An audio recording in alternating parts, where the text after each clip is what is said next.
In today's video, let's see the first and foremost pillar of maritime industry, SOLAS Convention, the IMO Convention to ensure safety of life at sea. The International Convention for the Safety of Life at Sea, SOLAS, is an international maritime convention that establishes minimum safety requirements for merchant ships' construction, equipment, and operation. The agreement requires signatory flag states to guarantee that ships flying their flag meet at least these requirements. The most recent version of SOLAS is the 1974 version, known as SOLAS 1974, which entered into force on May 25, 1980. As of November 2018, SOLAS 1974 had 164 contracting nations, which flagged almost 99% of merchant ships in terms of gross tonnage across the world. SOLAS, in its many versions, is often regarded as the most essential of all international treaties governing commercial ship safety. The SOLAS Convention's principal goal is to establish minimum criteria for the construction, equipment, and operation of ships that are consistent with their safety. Flag states are responsible for ensuring that ships flying their flag conform to the Convention's standards, and the Convention specifies a variety of certifications as proof of compliance. The Convention includes a number of provisions relating to ship inspection. These include that ports can be inspected by contracting states if they have reasonable grounds. The present SOLAS Convention consists of articles outlining general obligations, modification procedures, and other details, followed by an annex split into 14 chapters. Chapter 1, General Provisions. Surveying various types of ships and verifying that they satisfy the Convention's standards. Chapter 2, 1, Construction, Subdivision and Stability, Machinery and Electrical Installations. The separation of passenger ships into watertight compartments in order for a vessel to stay afloat and stable following hull damage. Chapter 2.2, Fire Protection, Fire Detection and Fire Extinction. Fire safety regulations are in place for all ships, with specific precautions in place for passenger ships, cargo ships, and tankers. Chapter 3, Life-Saving Appliances and Arrangements.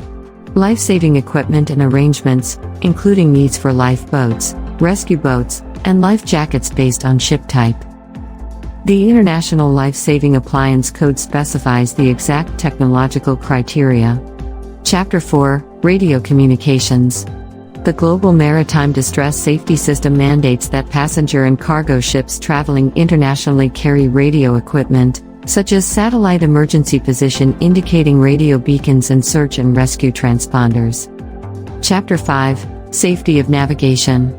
This chapter requires governments to guarantee that all vessels are adequately and efficiently staffed in terms of safety. It imposes obligations on all vessels in terms of trip and passage planning, requiring those who set sail to do a thorough examination of any intended excursions.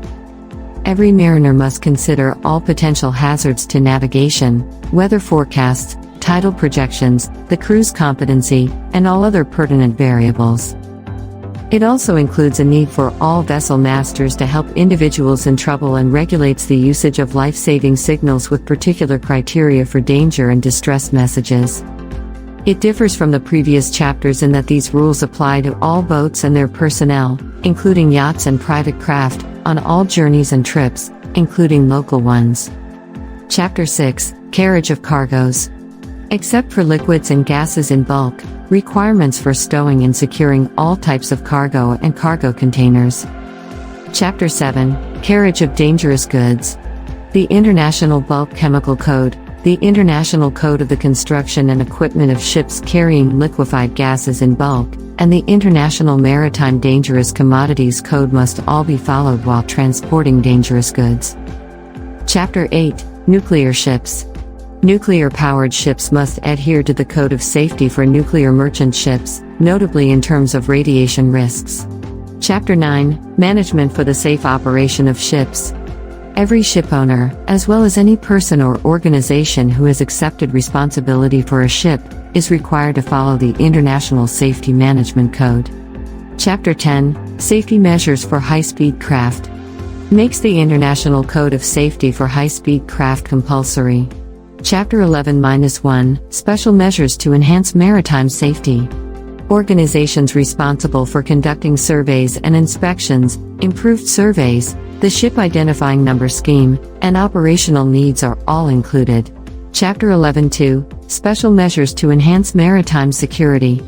The International Ship and Port Facility Security Code is included. Confirms that the master's responsibility in ensuring the ship's security is not and cannot be limited by the company, the charterer, or any other individual. Port facilities must conduct security evaluations as well as design, execute, and review security strategies. Controls a ship's delay, detention, limitation, or expulsion from a port. Ships must have a ship security warning system, and additional safeguards and regulations are detailed. Chapter 12 Additional Safety Measures for Bulk Carriers. Specific structural requirements for bulk carriers longer than 150 meters. Chapter 13 Verification of Compliance. The IMO member state audit scheme becomes obligatory on January 1, 2016. Chapter 14 Safety Measures for Ships Operating in Polar Waters. The chapter makes the introduction and Part 1A of the International Code for Ships Operating in Polar Waters obligatory beginning January 1, 2017. The Polar Code. Conclusion. The SOLAS Convention, in its many versions, is widely considered as the most significant of all international accords governing commercial ship safety. The first version, in reaction to the Titanic disaster, was approved in 1914, the second in 1929, the third in 1948, and the fourth in 1960. Hope you liked this video. Please leave any questions or comments in the comments section. Keep following MarinAura to see the detailed explanation of the other 3 pillars of the maritime industry in the coming days.